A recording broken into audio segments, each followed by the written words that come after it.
വല്ലദീന ഫീ അംവാലിഹിം ഹഖ്ഖും മഅലൂം, അവരുടെ സമ്പത്തിൽ നിർണിതമായ അവകാശമുണ്ട്. ലിസാഇലി വൽ മഹ്റൂം, ചോദിച്ചു വരുന്ന ആൾക്കും, വൽ മഹ്റൂം, ചോദിക്കാൻ കഴിയാതെ തടയപ്പെട്ടയാള്, ഒന്ന് അഭിമാനബോധം കൊണ്ട്, അല്ലെങ്കിൽ അവന് ചോദിക്കാൻ പറ്റാത്ത വിധം അവശനാണ്. അത്തരം ആളുകൾക്ക് അവരുടെ സമ്പത്തിൽ ഹഖ്ഖുൻ, അവകാശമുണ്ട് എന്നാണ്. ഇവിടെ വെച്ച് ചില കാര്യങ്ങൾ നമ്മൾ പറയേണ്ടി വരും. ഇപ്പൊ നാട്ടിൽ നിന്ന് എല്ലാ സമ്പന്നന്മാരുടെയും പണം പിടുങ്ങിയിട്ട് സംഘടനാ സക്കാത്ത് നടത്തുന്ന കുറച്ച് ആൾക്കാരുണ്ട്. സംഘടിത സക്കാത്തല്ല, സംഘടനാ സക്കാത്ത്. സംഘടന വളർത്താൻ, ചാനൽ നടത്താൻ, പത്രസ്ഥാപനങ്ങൾ മുന്നോട്ടുണ്ടാവാൻ സക്കാത്ത് മിസ്യൂസ് ചെയ്യുന്ന കുറെ ആൾക്കാരുണ്ട്. ആ ടീമൊക്കെ പറയുന്ന ഒരു പ്രധാനപ്പെട്ട ന്യായം എന്താണ്? ഈ ചോദിച്ച് ചെല്ലണ എരപ്പത്തരം മാറ്റാണ് ഞങ്ങൾ എന്നാണ്. എരപ്പത്തരല്ല അവകാശം ചോദിക്കുന്നത്. ഖുർആനാണ് പറയുന്നത്, വഫീ അംവാലിഹിം ഹഖ്ഖും മഅലൂം, അവരുടെ സമ്പത്തിൽ നിർണിതമായ അവകാശമുണ്ട്. ലിസാഇലി, ഇവരുടെ ഭാഷയിൽ എരന്നു വരുന്ന ആൾക്ക്. അവകാശം ചോദിച്ചു വരുന്ന ഒരിക്കലും എരക്കലല്ല, നമ്മളത് മനസ്സിലാക്കണം. അവകാശം ചോദിച്ചു വരുന്നത് ഒരിക്കലും എരക്കലല്ല. ഇപ്പൊ ഒരാൾക്ക് ഒരു ഫ്ലാറ്റ് ഉണ്ട് ഒന്നിച്ച്, മാസമാകുമ്പോ അയാൾ അതിന്റെ വാടക വാങ്ങാൻ പോകുമ്പോ എന്താ ഇറപ്പത്തരം രാവിലെ തന്നെ അങ്ങനെ ഇറക്കാൻ വന്നിക്കണെന്ന് പറയല. വാടകയ്ക്ക് കട എടുത്തു. നമ്മളെ ഒരാളെ കൊണ്ടോട്ടി ടൗണിൽ ഒരു 4 പീടിക റൂമുള്ള സ്ഥലം എടുത്തു. എന്നിട്ട് അത് ഓരോരുത്തർക്ക് വാടക കൊടുത്തു. അയാൾ 30-ാം തീയതി പോയി. അല്ല, നമ്മളെ വാടകന്റെ ഉസറും പൊളിയുണ്ടാ, ഇങ്ങനെ ഇറന്നു വന്നിക്കണെന്ന് പറയല. അവകാശം ചോദിക്കല ഇരപ്പത്തരല്ല, അത് ആവശ്യമാണ്. അവകാശത്തിന് വേണ്ടി യുദ്ധം ചെയ്താൽ പോലും ചിലപ്പോ രക്തസാക്ഷിയുടെ പ്രതിഫലം കിട്ടും. എന്നിട്ട് പറയാം, ഇരപ്പത്തര ഒഴിവാക്കാനാണ് ഞങ്ങൾ ഈ സംഘടനാ സക്കാത്ത് നടത്തുന്നത്. എന്നിട്ടോ എല്ലാവരുടെ പണവും പിടുങ്ങിയിട്ട് ഓഫീസ് കൊണ്ടുപോയി വെക്കുക. എന്നിട്ട് മുതലാളിമാരിങ്ങനെ ഇരിക്കുക. അപേക്ഷ തരി, ആവശ്യമുള്ളവരൊക്കെ. സാധാരണഗതിയിൽ സക്കാത്ത് കൊടുക്കണ ആളെടുത്ത് പോയിട്ട് ചോദിച്ചാൽ മതിയായിരുന്നു. ഇതങ്ങനല്ല, കമ്മിറ്റി മൊത്തം അറിയണം. എന്നിട്ട് ഒരു യോഗം കൂടണം. എന്തെങ്കിലും ഒരു മുൻകാല വിദ്വേഷമൊക്കെ വെച്ചിട്ട് ഇത് ശരിയാവില്ല എന്ന് പറഞ്ഞാൽ തള്ളിപ്പോയി. അവകാശിയാണ് സാധു മനുഷ്യൻ, പക്ഷെ ഓന് കിട്ടിയില്ല. കാര്യം എന്താണ്? ഈ കമ്മിറ്റി നടത്തണവന് ഓലോട് താല്പര്യമല്ല. അള്ളാന്റെ ഖുർആന് പറഞ്ഞ 8 അവകാശികളിൽ ആള് പെടും, പക്ഷെ ഇവരുടെ മനസ്സിൽ അവന് സ്ഥാനമില്ല. അതുകൊണ്ട് അപേക്ഷ കൊടുത്ത് പിന്നെയും പിന്നെയും കാത്തിരിക്കണം. ഇത് യാചനല്ലേ? ഇത് ഞാൻ പറയണതല്ല. ഇതുവരെയും ആ സക്കാത്തിന് നേതൃത്വം കൊടുത്ത ഈ വിസ്ഡം മുജാഹിദുകാർ അവരുടെ അൽ-ഇസ്ലാഹ് എന്ന് പറയുന്ന മാസികയിൽ എഴുതി വെച്ചതാണ്. 100 ഇരട്ടി പ്രശ്നമുണ്ട് എന്നാ പറയണത്. സാധാരണഗതിയിലുള്ള സക്കാത്ത് കൊടുക്കലിനുള്ള കുറവ് പറഞ്ഞ് ഇപ്പോൾ ഉണ്ടാക്കിയ സംഘടനാ സംവിധാനങ്ങൾ 100 ഇരട്ടി അതേ ദോഷം ഉൾക്കൊള്ളുന്നു എന്നാണ് അവർ എഴുതി വെച്ചത്. പരിശുദ്ധ ഖുർആനും തിരുഹദീസും അതിൽ നിന്ന് നിർദ്ധാരണം ചെയ്ത കർമ്മശാസ്ത്ര ഗ്രന്ഥങ്ങളും അനുസരിച്ച് മുസ്ലിമിന് ജീവിക്കാൻ പറ്റും. അപ്പൊ സക്കാത്ത് കൊണ്ട് വലിയൊരു നവോത്ഥാനം ഞങ്ങൾ ഉണ്ടാക്കുന്നുണ്ടല്ലോ എന്നൊക്കെ ചോദിച്ചാൽ തള്ളാണെന്ന് മനസ്സിലാക്കണം. എന്ത് നവോത്ഥാനം? അല്ലെങ്കിൽ സക്കാത്ത് എന്ന് പറഞ്ഞു കഴിഞ്ഞാൽ നവോത്ഥാനം എന്നുള്ളതല്ല അതിന്റെ പ്രധാന സംഭവം. അത് നിസ്കാരത്തെ പോലെ നോമ്പിനെ പോലുള്ള ഒരു ഇബാദത്താണ്. അത് നയമനുസരിച്ച് നടത്തുക എന്നുള്ളതാണ്. അനുബന്ധമായി സാമൂഹികമായ മുന്നേറ്റം, നവോത്ഥാനമൊക്കെ സംഭവിച്ചു എന്ന് വരും. വെറും നവോത്ഥാനാണെന്നുണ്ടെങ്കിൽ കുതിരക്ക് സക്കാത്ത് കൊടുക്കട്ടെ. കുതിരക്ക് എന്ന എന്ത് മൂല്യമുള്ള വസ്തുവാണ്, അതിന് സക്കാത്തുണ്ടോ? ഇല്ലേ. 10 ഏക്കർ റബ്ബർ കൃഷിയുള്ള അയാൾക്ക് സക്കാത്തുണ്ടോ? ഇല്ലേ. അതിനെ വെച്ച് 1 ഏക്കർ കഷ്ടപ്പെട്ട് നെല്ല് കൃഷി ചെയ്താണെങ്കിലോ എല്ലാത്തിനും സക്കാത്ത് കൊടുക്കാൻ ഇസ്ലാം പറഞ്ഞോ? ഇല്ലല്ലോ. അത് ചേങ്ങന്നൂരിന്റെ വാദമായിരുന്നു. മുളക്കണ എല്ലാത്തിനും സക്കാത്തുണ്ട്. അപ്പോൾ അസംബലിയിൽ ചോദിച്ചാൽ എന്റെ താടിക്ക് സക്കാത്തുണ്ടോ? മുളച്ചു വരുന്ന എന്തിനും സക്കാത്തുണ്ട്. അത് അവരുടെ വാദമാണ്. ഇസ്ലാമിൽ അങ്ങനെ ഒരു വാദല്ലേ? നമ്മൾ ആലോചിച്ച് നോക്ക്. ഈ കൊണ്ടാട്ടി ടൗണിൽ തന്നെ ഒരാൾക്ക് 1 ഏക്കർ സ്ഥലം അനന്തരാവകാശമായിട്ട് കിട്ടി. ഞാൻ മനസ്സിലാക്കണത് 30 ലക്ഷം ഒക്കെ ഉണ്ടാവും പെർ സെന്റിന് നിന്നാണ് കൊണ്ടോട്ടി ടൗണിലൊക്കെ. അപ്പോ 1 ഏക്കർ എത്ര റുപ്യ ഉണ്ടാവും? മൂപ്പർക്ക് അതിന് സക്കാത്ത് കൊടുക്കണം? വേണ്ട, കാരണം അനന്തരാവകാശം കിട്ടിയെന്നാണ്. നേരെ മറിച്ച് ഇവിടെ തന്നെ 1 സെന്റ് ഒരാൾ വാങ്ങിയിട്ടു, 1 കൊല്ലം പൂർത്തിയായി. മൂപ്പരത് വിൽക്കാൻ വേണ്ടി വാങ്ങിയതായിരുന്നു. അതിന്റെ മാർക്കറ്റ് വില കണക്കാക്കിയിട്ട് 2.5% സക്കാത്ത് കൊടുക്കണം. വിൽക്കാൻ വേണ്ടി സ്ഥലം വാങ്ങിയവരൊക്കെ, വിൽക്കാൻ വേണ്ടി കാറ് വാങ്ങിയവരൊക്കെ, 4 ഫോർച്യൂണറും 5-6 ബെൻസൊക്കെ ഉണ്ട് ഇങ്ങനെ തൊടു കിടക്കണ്. പണ്ട് കന്നാള് കെട്ടിയെന്ന മാതിരി. എന്തിനാ? ഒക്കെ വിൽക്കാൻ വാങ്ങിയതാണ്, പൈസ കൊടുത്ത് വാങ്ങിയതുമാണ്. പക്ഷെ 1 കൊല്ലം കഴിഞ്ഞു, ഒന്നും വിറ്റുപോയില്ല. മൊത്തം 4 ഫോർച്യൂണറിന്റെയും 8 ബെൻസിന്റെയും മാർക്കറ്റ് വാല്യൂ കണ്ടുപിടിച്ചിട്ട് 2.5% കൊടുത്തേക്കണം പാവപ്പെട്ടവന്. അത് നിന്റേതല്ല, അവന് കൊടുക്കാൻ വേണ്ടി റബ്ബ് നിന്നെ തൽക്കാലം ഏൽപ്പിച്ചത് മാത്രമാണ്. അവന് കൊടുക്കാൻ വേണ്ടി റബ്ബ് നിന്നെ ഏൽപ്പിച്ചതാണ്. അപ്പൊ സാമൂഹിക മുന്നേറ്റം, നവോത്ഥാനം എന്നൊക്കെ പറഞ്ഞതിന്റെ അനുബന്ധമായി വരേണ്ടതാണ്. ഇപ്പൊ റമദാനാവുമ്പത്തിന് സക്കാത്ത് എന്നും പറഞ്ഞിട്ട് ഭയങ്കരമായ പരസ്യങ്ങൾ. റമദാനും സക്കാത്തും വല്ല ബന്ധമുണ്ടോ? ഒരു ബന്ധമല്ല കേട്ടോ. റമദാനും സക്കാത്തും തമ്മിലൊരു ബന്ധമല്ലേ. അതല്ലാതെ പറയണമെന്ന് വിചാരിക്കുന്നുണ്ടാവും. ബോധപൂർവം പറയണം. ഒരാള് റമദാനിലായിരുന്നു കച്ചവടം തുടങ്ങിയതെങ്കിൽ അടുത്ത റമദാനാകുമ്പോ മൂപ്പര് മൊത്തം സാധനം വില കെട്ടിയിട്ട് 595 ഗ്രാം വെള്ളിക്ക് മൂല്യമുള്ള വസ്തു അതിലുണ്ടെങ്കിൽ 2.5% സക്കാത്ത് കൊടുക്കണം. അത് റമദാനിൽ തുടങ്ങിയതുകൊണ്ടാണ്. കൊല്ലം പൂർത്തിയാവാന്നുള്ളതാണ് സക്കാത്തിന്റെ മാനദണ്ഡം. നിധി പോലുള്ള സാധനം കിട്ടുക എന്നുള്ളതാണ്. റമദാന് കിട്ടിയ റമദാന് കൊടുക്കണം. ഷവ്വാലിലോ ഷഅബാനിലോ ദുൽഹജ്ജിലോ ഒക്കെ കിട്ടിയാൽ അപ്പൊ കൊടുക്കണം. ഒരാൾ മുഹറത്തിനാണ് കച്ചവടം തുടങ്ങിയത്. മൂപ്പരാളുടെ ആ കച്ചവടം അടുത്ത മുഹറമാകുമ്പോഴാണ് സക്കാത്ത് കൊടുക്കേണ്ടത്. ഒരാൾ കുറി കൂടിയത് മുഹറത്തിലാണ്. നല്ല 20,000 റുപ്യന്റെ 25,000 റുപ്യന്റെ കുറിയാണ്. ആദ്യത്തെ മാസം 25,000 അടച്ചു. പിറ്റത്തെ മാസമായപ്പോ തന്നെ 50,000 മീൻസ് 595 ഗ്രാം വെള്ളിക്ക് ഇപ്പൊ ഒരു 37,000-38,000 റുപ്യ ഉണ്ടാവുള്ളൂ. സക്കാത്ത് കൊടുക്കാനുള്ള പരിധിയിലുള്ള പൈസ ആയി എന്നർത്ഥം. രണ്ടാമത്തെ നറുക്ക് മുഹറത്ത് തുടങ്ങിയ കുറിയാണ്. സഫറായപ്പോക്ക് എന്തായി? സക്കാത്ത് കൊടുക്കാനുള്ള വിഹിതമായി. എന്നിട്ട് ഒരു കൊല്ലം മൂപ്പരാൾക്ക് കുറി കിട്ടിയില്ല. 25 അടച്ചുകൊണ്ടിരുന്നു മാസാമാസം. അടുത്ത മുഹറത്തുമ്പോ മൂപ്പരാൾ അതിന്റെ 2.5% സക്കാത്ത് കൊടുക്കണം. മൂപ്പര് 2.5% സക്കാത്ത് കൊടുക്കണം. എവിടെ ഇപ്പൊ റമദാനുമായിട്ട് ഈ സക്കാത്തിന് ബന്ധം? ഒരു നേരിയ ബന്ധമുള്ളത് ഫിത്ർ സക്കാത്തിനാണ്. അത് കൊടുക്കേണ്ട ശവ്വാല് കണ്ടാലാണ്, പിന്നെന്തല്ല റമദാനിലല്ല.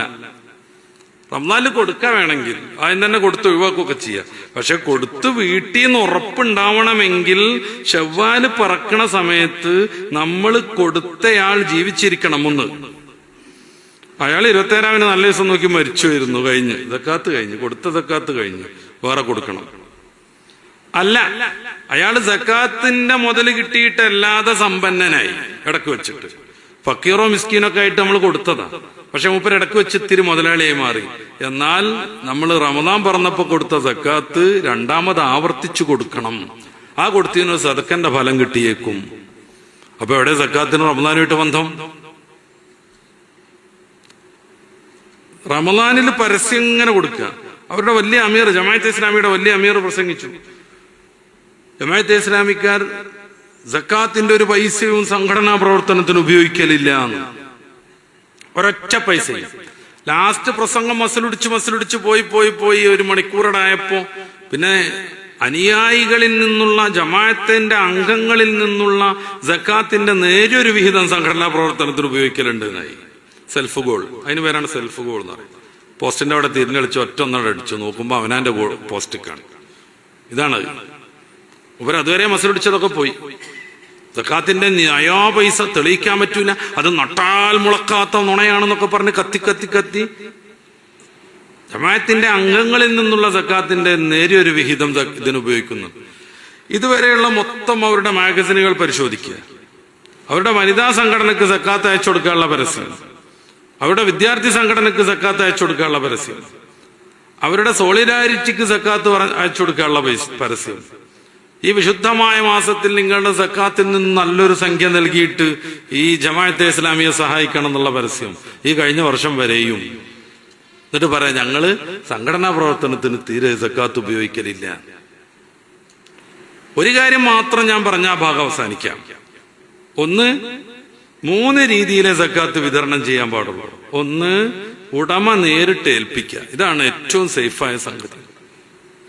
അല്ലെങ്കിൽ വിശ്വസ്തനായ ഒരാളെ ഉടമ ഏൽപ്പിക്കുക. എന്റെ സക്കാത്തിന്റെ അരിയാണിത്, ഇത് ഇന്നയാൾക്ക് നീ കൊടുക്കുക എന്ന് പറഞ്ഞാൽ ബെസ്റ്റായി. അല്ല, അർഹനായ ഒരാൾക്ക് നീ കൊടുക്കുക എന്ന് പറഞ്ഞാലും മതി. ഇയാൾ അർഹനായ ഒരാൾക്ക് സക്കാത്തിന്റെ ഈ മുതൽ കൊടുക്കുന്നതോടുകൂടെ ഈ ഉടമയ്ക്ക് സക്കാത്തിൽ നിന്ന് രക്ഷപ്പെടാം. എന്ന് വെച്ചാൽ അത് വീട്ടിയ ആളായി. അവിടെ 2 കാര്യമുണ്ട്. ഒന്ന്, നമ്മൾ ഏൽപ്പിച്ച ആള് കൊടുത്തില്ല, ഞാൻ കൊടുത്തിക്കണ്, ഞാൻ എന്റെ ബാധ്യതയൊക്കെ അവസാനിപ്പിച്ചിക്കണെന്ന് പറഞ്ഞുകൊണ്ട് കാര്യമുണ്ടോ? ഇല്ല. മൂപ്പര് യഥാർത്ഥ ആൾക്ക് ഏൽപ്പിച്ചാലേ സക്കാത്ത് വീടുള്ളൂ. ഒന്ന്. രണ്ടാമത്, അയാളെ ഏൽപ്പിച്ചു, നോക്കുമ്പോ അതൊരു സക്കാത്തിന്റെ അർഹനൊന്നുമല്ല, അപ്പോഴും നമ്മുടെ സക്കാത്ത് വിടൂല. വക്കീലിനെ ഏൽപ്പിക്കുമ്പോൾ അങ്ങനെ ഒരു ദോഷമുണ്ട്, നല്ലോണം ശ്രദ്ധിക്കണം. പിന്നെ ചെറിയ കുട്ടീനൊക്കെ കൊടുത്തയക്കുമ്പോൾ നിയ്യത്ത് നമ്മൾ വെച്ചിരിക്കണം. തമ്മീസായ കുട്ടിന്റെ അടുത്തോ കാഫറിന്റെ അടുത്തോ ഒക്കെ സക്കാത്തിന്റെ മുതല് വേറൊരാൾക്ക് കൊടുക്കാൻ വേണ്ടി ഏൽപ്പിക്കാം. അങ്ങനെയാണെങ്കിൽ നിയ്യത്ത് വെക്കുകയും വേണം, ഇന്നയാൾക്ക് കൊടുക്കണം എന്ന് അവർക്ക് നിർണയിച്ചു കൊടുക്കുകയും വേണം. നമ്മുടെ അയലോക്കത്തെ ഏതോ ഒരു പാത്തുമത്താത്തുണ്ട്, സങ്കല്പിച്ചോളൂ. അവര് പറ്റ ദരിദ്രയാണ്, വിധവയാണ്. അപ്പൊ ഒരു ഹൈന്ദവനായ ആളെ കൂടെ പോകുമ്പോ, നീ ആയിക്കൂടെയല്ല പോണത്, എന്നാലേ ഇതിന്റെ സക്കാത്തിന്റെ അരിയാണ്, ഇതാ പാത്തുമത്താത്ത കൊടുത്തോട്ടോ എന്ന് പറഞ്ഞവനെ ഏൽപ്പിക്കാൻ പറ്റും. അവന് മസല അറിയാത്തത് കൊണ്ടും ചെറിയ കുട്ടിക്ക് മസല അറിഞ്ഞാലും അതനുസരിച്ച് പ്രവർത്തിക്കാൻ കഴിയാത്തത് കൊണ്ടും അവരെ ഏൽപ്പിക്കാൻ പാടില്ല എന്ത് നിയ്യത്ത്. അതോടൊപ്പം ആളെ നിങ്ങൾ കണ്ടുപിടിക്കുക എന്നുള്ളത് അവരെ ഏൽപ്പിക്കാൻ പറ്റൂല.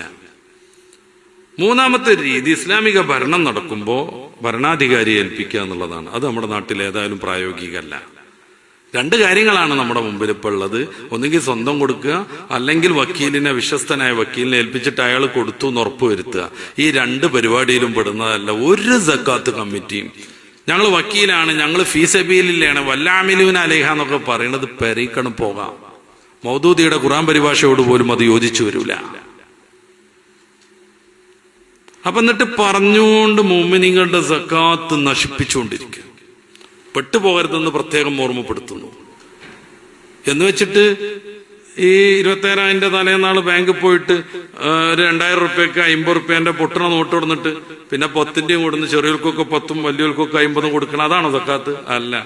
കൃത്യമായി കണക്കെടുക്കണം. ഞാൻ നേരത്തെ പറഞ്ഞില്ലേ, നമ്മളൊരു പറമ്പ് വാങ്ങിയിട്ടിട്ടുണ്ട് വിൽക്കാൻ വേണ്ടിയിട്ട്. പൈസ കൊടുത്ത് വിൽക്കാൻ വേണ്ടി വാങ്ങിയതാ. പൈസ തന്നെ കൊടുക്കണം എന്നില്ല, നമ്മുടെ വണ്ടിക്ക് പകരം മാറ്റി. ബാർട്ടർ സംവിധാനം അത് ഇസ്ലാം അംഗീകരിക്കുന്നതാണ്. അല്ലെ, നമുക്ക് വേറെ പറമ്പുണ്ട് വേറെ സ്ഥലത്ത്, നമ്മളെ വീടിന്റെ അടുത്തേക്കാവട്ടെ എന്ന് കരുതി, അല്ലെങ്കിൽ അങ്ങാടിക്കാവട്ടെ എന്ന് കരുതി നമ്മൾ 1 ഏക്കർ കൊടുത്തിട്ട് നമ്മൾ ടൗണിൽ 10 സെന്റ് വാങ്ങി. ഈ സാധനം വിൽക്കാൻ വേണ്ടിയാണോ വാങ്ങണത്? അതിന്റെ കണക്കെടുക്കണം. 2.5% സക്കാത്ത് കൊടുക്കണം. മഹല്ല് കമ്മിറ്റിയിലെ നേതാക്കളോ അല്ലെങ്കിൽ ഖത്തീബോ ഖാദിയരോ മുസ്ലിം ജമാഅത്തിന്റെ പ്രസിഡന്റോ ഒക്കെ ചേർന്നിട്ട് ആ പരിസരത്ത് ആ നാട്ടിലുള്ള മൊത്തം ആളുകളുടെ സക്കാത്ത് കടുക്കാൻ അവകാശികളാകുന്ന ആളുകളുടെ കണക്കെടുക്കുക. അവരോട് ബന്ധപ്പെട്ടിട്ട് നിങ്ങളുടെ സക്കാത്തിൽ 2.5% കൊടുക്കണമല്ലോ, അവർ കാര്യം ചെയ്യാം, ഞാൻ പറയുന്ന ഒരാൾക്ക് നിങ്ങൾ കൊടുത്താൽ മതി എന്ന് പറയാം. ഒരു 4 ആളുകളെ എങ്ങനെ കണ്ടിട്ട് അവരുടെ 4 പേരുടെ സക്കാത്ത് ഒന്നുകിൽ അവരോട് തന്നെ കൊടുക്കാൻ പറയാം, ഒരു സാധു യുവാവിന്, അല്ലെങ്കിൽ അതിന്റെ 10% കൊടുക്കാൻ പറയാം, അല്ലെങ്കിൽ ഇന്ന വക്കാലത്തായിക്കോളൂ ഞാൻ കൊടുത്തോളാന്ന് പറയാം. കൃത്യമായി അയാൾ കൊണ്ടുപോയി കൊടുക്കുക. അപ്പോൾ 1 ലക്ഷം കിട്ടും ആ യുവാവിന്. അവന് സെക്കൻഡ് ഹാൻഡ് ഓട്ടോറിക്ഷ വാങ്ങാം. അവൻ അന്ന് മുതൽ ജീവനക്കാരനായി. അവന്റെ വീട്ടിലെ പട്ടിണി മാറി. അങ്ങനെ ക്ഷമിക്കേണ്ടതാണ് നമ്മൾ. ഇങ്ങനത്തെ കുറെ നല്ല കാര്യങ്ങളും പറഞ്ഞിട്ട് എല്ലാവരുടെയും സക്കാത്ത് ബാത്തിലാക്കാൻ പറ്റുമോ? അത് പറ്റൂല. അതിന് നമ്മൾ നിർത്തുകൊണ്ടിരിക്കും. എന്തുകൊണ്ട്? മുഅ്മിനീങ്ങളുടെ സക്കാത്ത് ബാത്തിലാക്കാൻ പാടില്ല.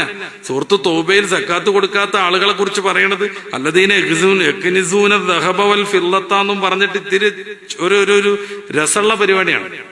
അവരുടെ സമ്പത്ത് മൊത്തം ഒരു ലോഹമായിട്ട് മാറ്റും, ലോഹത്തിന്റെ ഷീറ്റാക്കും, അത് നരകത്തിലിട്ടിട്ട് പഴുപ്പിച്ചെടുക്കും. എന്നിട്ട് അതിൽ മൂപ്പനാളം കൊണ്ട് ചുരുട്ടിയിട്ട് 2 സൈഡൂടെ അമർത്തി ഫിറ്റാക്കി വെക്കും. ഈ ഷവർമയിലൊക്കെ ഉണ്ടല്ലോ പ്ലേറ്റും റോളും, ഈ റോള് പോലെ ആക്കിയിട്ടെന്നാണ് പൊതിയും. ഉഷാറുണ്ടാവും. കാറ്റടിച്ചിട്ട് ആ തീ പോകുന്നില്ല, ചോന്ന കളറുണ്ടാവും. നമ്മുടെ സമ്പത്ത് മൊത്തം ലോഹാക്കി മാറ്റിയിട്ട് അത് പഴുപ്പിച്ചെടുത്തിട്ട് ഈ ചുമന്ന സാധനത്തിൽ പൊതിഞ്ഞവിടെ ഇടും.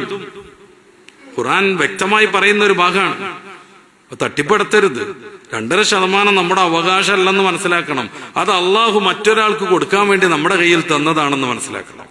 അപ്പൊ സക്കാത്ത് കാര്യക്ഷമമായി ഉപയോഗപ്പെടുത്തണം എന്നതിലൊന്നും ഒരു തർക്കമില്ലേ. ചെറുവാനി പറയുന്നുണ്ടല്ലോ, നല്ല കർഷകനാണ്, സ്ഥലമല്ല, മൂപ്പർക്ക് കൃഷി ചെയ്യാനുള്ള സ്ഥലം വാങ്ങി കൊടുക്കണം എന്ന് വരെ പറയുന്നുണ്ട്. പക്ഷെ എന്താവരുത്, സക്കാത്ത് തട്ടിപ്പാക്കിയിട്ടാവരുത്, കമ്മിറ്റി വാങ്ങിയിട്ടാകരുത്. എന്നിട്ട് പിറ്റത്തെ വർഷം നോട്ടീസ് ബോർഡിലിടുക, മുൻപാക്കി 27 ലക്ഷം. പടച്ചറബെ, ഫിത്ർ സക്കാത്തിന്റെ ഒക്കെ വിഹിതാണത്. ഖത്തീബായ ആള് നിസ്കരിക്കാൻ നിൽക്കണേന്റെ ഇടക്ക് കൊടുത്തു വീട്ടൽ നിർബന്ധാണ്. പരമാവധി ചില മസലത്തൊക്കെ വെച്ചിട്ട് അന്നത്തെ മഗ്‌രിബ് വരെ പിന്തിക്കാൻ പറ്റും. ഒരു കാരണത്താലും ശവ്വാൽ 2 ഫിത്ർ സക്കാത്ത് പിന്തിക്കാൻ പറ്റൂല. വീട്ടിക്ക് കയറി വരാ, എത്ര ആളുണ്ട്? 10 ആള്. അപ്പൊ നമ്മൾ ഇപ്രാവശ്യം കണക്കാക്കിയിട്ടുള്ളത് ഒരാൾക്ക് ഒരു 270 റുപ്യാണ്. എന്നാല് 2700 കൊണ്ടേ പങ്ങളെ സക്കാത്ത് വീടി. എവിടെ വീടി? ഇതൊക്കെയാണ് മലക്കൾക്ക് പണി ഉണ്ടാക്കൽ. എന്നുവെച്ചാ ഇങ്ങനെ ലോഹം ഉണ്ടാക്കി പഴുപ്പിച്ചു വെച്ചിട്ട് ഇങ്ങനെ ഉരുട്ടി നല്ല ശ്രദ്ധിക്കണം. സക്കാത്തിനെ കുറിച്ച് പലയിടത്ത് പറയുന്നുണ്ട്, റഹ്മത്ത് കാരണം പറയുന്നിടത്ത് അല്ലെ. ഞാനിനി അങ്ങോട്ട് പോണില്ല. സൂറത്തു അൽ അറാഫിന്റെ 154 വാക്യം, വക്തുബ് ലനാ ഫി ഹാദിഹി ദുനിയ ഹസന വഫിൽ ആഖിറ ഇന്നാ ഉദ്നാ ഇലൈക ഖാല അദാബി ഉസീബു ബിഹി മൻ നശാ വറഹ്മതി വസിഅതു കുല്ല ഷൈഇ. എന്റെ കാരുണ്യം എല്ലാത്തിനെയും മികച്ചു നിൽക്കുന്നു. ഫസക്തുബുഹാ ലില്ലദീന യത്തഖൂൻ വയൂതൂന അസ്സകാ വഹും ബിൽ ആഖിറതി ഹും യൂഖിനൂൻ. എന്റെ റഹ്മത്ത് ആർക്കാ ഞാൻ നൽകുക? ഫസക്തുബുഹ, അത് ഞാൻ കണക്കാക്കും, അത് ഞാൻ ലഭ്യമാക്കും.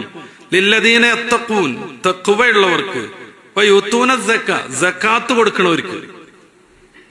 എത്ര അടുത്താണ് സക്കാത്ത് നിസ്കാരത്തിനോടൊപ്പം പറയുന്നത്? വളരെ പ്രധാനപ്പെട്ട ഒരു ഇബാദത്താണ്, അത് നശിപ്പിക്കരുത്. ആരെങ്കിലും നമ്മുടെ അടുത്തേക്ക് വന്നാൽ അവർക്ക് കൊടുക്കാതിരിക്കൊന്നും വേണ്ട. ഖുർആൻ അത് നിരുത്സാഹപ്പെടുത്തല്ല, പ്രോത്സാഹിപ്പിക്കുകയാണ്. സൂറത്തുൽ ദുഹയിൽ നമുക്കറിയാം, ഫഅമ്മസ്സാഇല ഫലാ തൻഹാർ, ചോദിച്ചു വരുന്നവരെ നിരാശപ്പെടുത്തരുത്, എന്തെങ്കിലും ഒന്ന് കൊടുത്തിരിക്കണം.